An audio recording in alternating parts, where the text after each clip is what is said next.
करनी सेना के राष्ट्रीय अध्यक्ष सूरजपाल अमू हमारे साथ मौजूद है, इनसे बातचीत करेंगे। अमू जी, पहले तो पंजाब केसरी में आपका स्वागत है। बहुत बहुत धन्यवाद। अमू जी, ये बताइए कि करनी सेना का हर विवाद से नाता क्यों हो जाता है? विवाद नहीं है, करनी सेना एक राष्ट्रभक्तों की सेना है और ये विवाद नहीं है। अगर हम दीपिका पादुकोण के लिए 2018 के अंदर शोर मचाते थे कि ये जो बॉलीवुड के लोग हैं ये देश के सम्मानित लोग नहीं हैं, ये नशेड़ी हैं, गंजेड़ी हैं, साबित हो गया।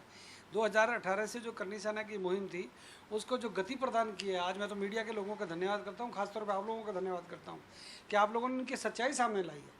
अगर मीडिया नहीं होता तो निश्चित तौर पे ये सुशांत सिंह राजपूत की जो मौत है इसको आत्महत्या बना दिया था मुंबई पुलिस ने। और मीडिया ने जिस प्रकार से स्पीड बढ़ाई और जिस प्रकार से मीडिया ट्रायल हुआ उसे तय हो गया। और उसके बाद कंगना रनावत के बाद जिस प्रकार से ये जो नशेड़ी और गंजेड़ियों का जो गैंग निकल कर आया है, तो करनी सेना ऐसे नशेड़ियों को पर्दाफाश करने का काम करती है और मुझे इस पर गर्व है। करनी सेना, बेसिकली ये नाम कहाँ से आप लोगों के जहन में आया? इसको केवल राजपूतों से क्यों जोड़ दिया जाता है? बिल्कुल नहीं, ऐसा मुझे शुरुआत में ऐसा लगता था कि राजपूतों का एक बहुत बड़ा संगठन है।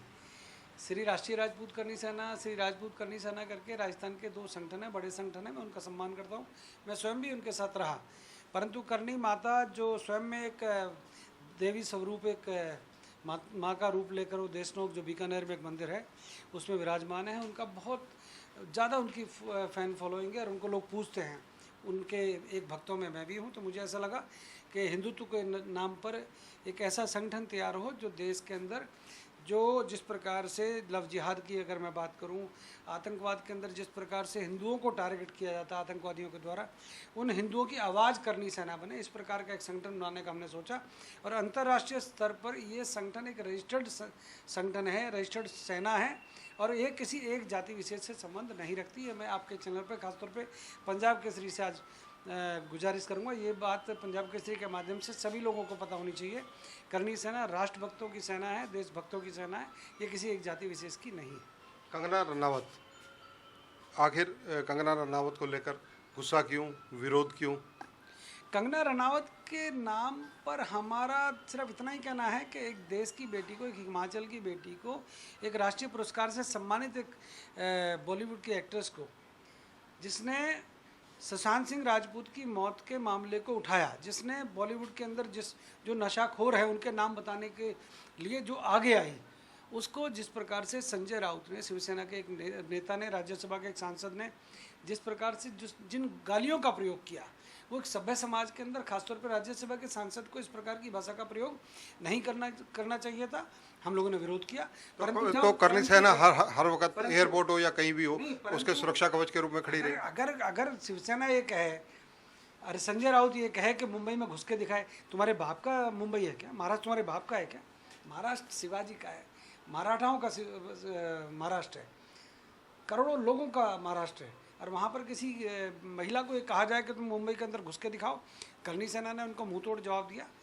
हज़ारों की तादाद में करनी सैनिक वहाँ पर आए, इकट्ठे हुए और हम लोगों ने कहा करनी सैनिकों से, आओ कंगना रनावत को कोई हाथ लगा के दिखाए।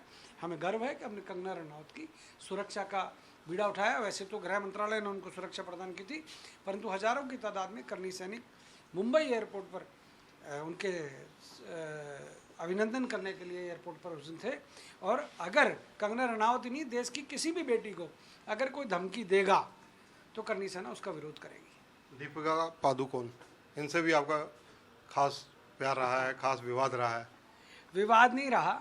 एक पद्मावती माँ जिसने 16,000 महिलाओं के साथ जौहर किया था, वीरांगनाओं के साथ जौहर किया था, उसका रोल एक नशेड़ी औरत करे, एक हैश, चरस, गांजा, अफीम खाने पीने वाली महिला एक ऐसा रोल करे, ये हमारा विरोध पहले भी था, आज भी है, आगे भी रहेगा।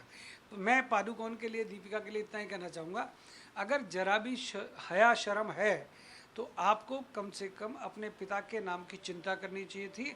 आपने जिस प्रकार से 2017-18 में जब पद्मावत फिल्म की शूटिंग समाप्त हुई, आप लोगों ने उस पद्मावत जिसको हम पूछते, पूरा देश पूछता है, जिसकी इज्जत पूरा देश करता है, पूरा अंतर्राष्ट्रीय स्तर पर जिसको लोग मानते हैं, उसके नाम को बदनाम करने का काम दीपिका पादुकोण ने किया।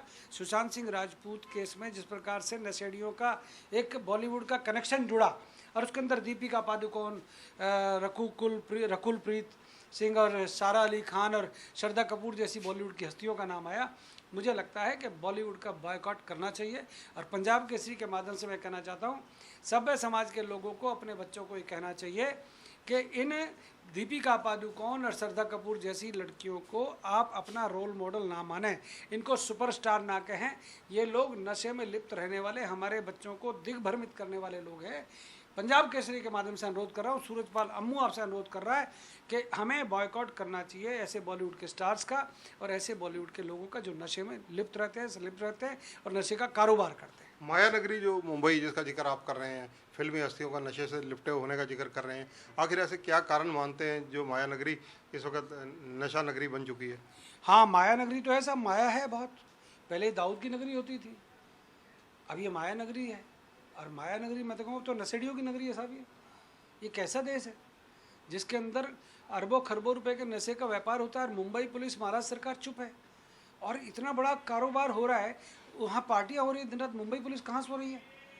आज मैं मुंबई पुलिस को स्कॉटलैंड की पुलिस के बराबर दर्जा दिया जाता है। आज मुंबई पुलिस को भी अपनी गिरबान में झांकना चाहिए। मुख्यमंत्री महाराष्ट्र को भी सोचना चाहिए कि अपने पुत्र को बचाने की बजाय अगर नशे के व्यापार को, नशेड़ियों को समाप्त करने का अगर बीड़ा उठाया होता तो बाला साहब ठाकरे जो आज हमारे बीच में नहीं है, उनकी आत्मा को जरूर शांति मिलती। परंतु मुझे ऐसा लगता है बहुत दुख की बात है कि उद्धव ठाकरे अपने पुत्र मोह के जाल में फंस गए हैं। वो अपने पुत्र को बचाने पर ज़्यादा ध्यान दे रहे हैं। बॉलीवुड के नशेड़ियों को रोकने का उनकी कोई मंशा ना पहले थी ना आज है। मुझे नशे के खिलाफ आप जिस प्रकार से अपने विचार व्यक्त कर रहे हैं, हरियाणा भी तो आज की डेट में पंजाब को पीछे छोड़ चुका है नशे में।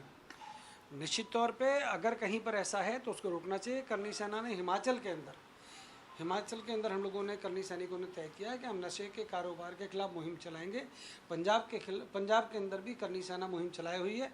अगर हरियाणा के अंदर इस प्रकार का कहीं मामला को नजर आया तो करनी सेना उसका सबसे पहले विरोध करेगी। पर ये तो आंकड़े बता रहे हैं, पिछले दिनों जो रिपोर्ट्स आई उनमें कहा गया कि हरियाणा पंजाब को भी पिछाड़ चुका है नशे में। हरियाणा के गृह मंत्री अनिल विज ने जिस प्रकार से नशे के खिलाफ एक मुहिम चलाई है, मैं उनका सम्मान करता हूँ। और अनिल विज साहब इस मामले में बड़े सख्त हैं। उन्होंने इस प्रकार की मुहिम चलाई है। मैं गुड़गांव से आता हूँ और मैंने देखा है जब से विज साहब ने टाइट किया है, पुलिस महकमा और नारकोटिक्स डिपार्टमेंट जिस प्रकार से छापे मार कर नशेड़ियों को और नशे का कारोबार करने वालों को अंदर ठोक रहा है, ये बहुत सराहनीय कदम है और प्रदेशों को भी हरियाणा से सीख लेनी चाहिए। सुशांत राजपूत की जो आत्महत्या की कड़ी जुड़ी हुई है, अभी तक कोई चीज़ खुली नहीं है, सस्पेंस है सारा। आप इस सारे घटनाक्रम को कैसे देखते हैं, क्योंकि नशे से जुड़ा हुआ है ये भी? देखिएगा, एम्स की टीम और सीबीआई की टीम ने अभी पोस्टमार्टम का जो बिसरा रिपोर्ट आ रही है वो शायद आजकल में आने वाली है। मुझे ऐसा लगता है, जो मेरा मन कहता है, सुशांत सिंह राजपूत को एक साजिश के तहत मारा गया है, निश्चित तौर पे हत्या है। और ये सीबीआई और एनसीबी और जो ईडी जो इसकी जो जांच कर रहे हैं, कहीं ना कहीं मामला कहीं ना कहीं पकड़ा गया है, जल्दी खुलासा हो जाएगा। मेरा ये मानना है कि सुशांत सिंह राजपूत को, एक उस ऐसे लड़के को जो होनहार एक बॉलीवुड का स्टार था, उसकी हत्या की गई है और इस हत्या की कलई जल्दी सीबीआई खोल देगी। मुझे लगता है पूरा शक है। मैं 14 जून से लगातार इस बात को आपके चैनलों पर उठा रहा हूँ। मैं पहला हिंदुस्तान का ऐसा व्यक्ति हूँ जिसने दिल्ली के अंदर इंडिया गेट पर सुशांत सिंह राजपूत के लिए गिरफ्तारी दी है। और मैंने नहीं, मेरे सैकड़ों करनी सैनिकों ने वहाँ प्रदर्शन किया, हमारे ऊपर मुकदमे ठोके गए। हम लोगों को परवाह नहीं और मुकदमे ठोक जाएं, परंतु अगर सुशांत सिंह राजपूत को न्याय नहीं मिला तो करनी सेना अभी भी चुप नहीं बैठने वाली। अब मुझे हरियाणा की बात पर्टिकुलर आपसे करूंगा क्योंकि आप हरियाणा से संबंधित हैं। नशे को लेकर अनिल विज सख्त हैं, इसमें कोई दो राय नहीं है, ये संकेत मिल रहे हैं। उन्होंने अलग इसके लिए एसआईटी भी बनाई और अलग प्रयास भी कर रहे हैं। लेकिन करनी सेना का योगदान क्या होगा जब पुलिस वाले इसमें इन्वॉल्व होंगे? क्या करनी सेना हरियाणा में कोई सकारात्मक भूमिका अदा करेगी? निश्चित तौर पे सरकार के सहयोग से, पुलिस अधिकारियों के सहयोग से, नारकोटिक्स विभाग के सहयोग से हम लोग करनी सैनिकों को जहाँ पर भी अगर कहीं भनक मिलेगी कि यहाँ पर नशे का कारोबार या नशेड़ियों का एक झुंड नशा वृत्ति में लिप्त है, तो हम करनी सैनिक उनको सड़कों पर आकर भी उनका जुलूस निकालने में पीछे नहीं हटेंगे। मुझे मेरे हरियाणा के गृह मंत्री अनिल विज की योग्यता पर, हरियाणा के मुख्यमंत्री मनोहर लाल खट्टर की शक्ति के ऊपर पूरा विश्वास है। जिस प्रकार से अनिल विज साहब ने ये ठान लिया है कि हरियाणा को नशा मुक्त करना है, तो मुझे लगता है कि जब एक प्रदेश का गृह मंत्री प्रदेश की सरकार ये तय कर ले कि हरियाणा नशा मुक्त होगा तो निश्चित तौर पे हरियाणा नशा मुक्त होगा। आपने देखा होगा लॉकडाउन के तहत, जब ये लॉकडाउन के समय में जब शराब का ये जो घोटाला चल रहा था उसको भी आगे लाने का अगर काम किया है तो हरियाणा सरकार ने स्वयं इस घोटाले की जांच कर दोषियों के खिलाफ कार्रवाई की और वो जेल में है। और अभी और भी जो जांच है जिस पर कार्रवाई हो रही है, जहाँ पर शायद कुछ गड़बड़ है उस पर भी विस्तार सकते हैं। तो मुझे लगता नहीं कि हरियाणा के अंदर नशा बढ़ेगा, नशा कम होगा, निश्चित तौर पर मेरी पूरी उम्मीद है। तो ये है सूरजपाल अमू, पंजाब केसरी से बातचीत कर रहे थे। उन्होंने बड़े स्पष्ट शब्दों में ये जो कहा है वो कंगना रनावत के पक्ष में तो खड़े नज़र आते हैं, लेकिन दीपिका पादुकोण जो नशे में कहीं ना कहीं इन्वॉल्व नज़र आ रही है, जैसे कि रिपोर्ट्स आ रही हैं, उनको लेकर ये काफ़ी आक्रामक भी हैं। इनका कहना है कि हरियाणा में भी नशा रोकने के लिए सरकार प्रयास कर रही है, गृह मंत्री प्रयास कर रहे हैं, फिर भी करनी सेना भी अपनी भूमिका निभाएगी और जहाँ नशे के व्यापार होते होंगे वहाँ करनी सेना सरकार को इस मामले में बिल्कुल जागरूक करेगी। कैमरामैन सुनील के साथ चंद्रशेखर धरनी, पंजाब केसरी टीवी, चंडीगढ़।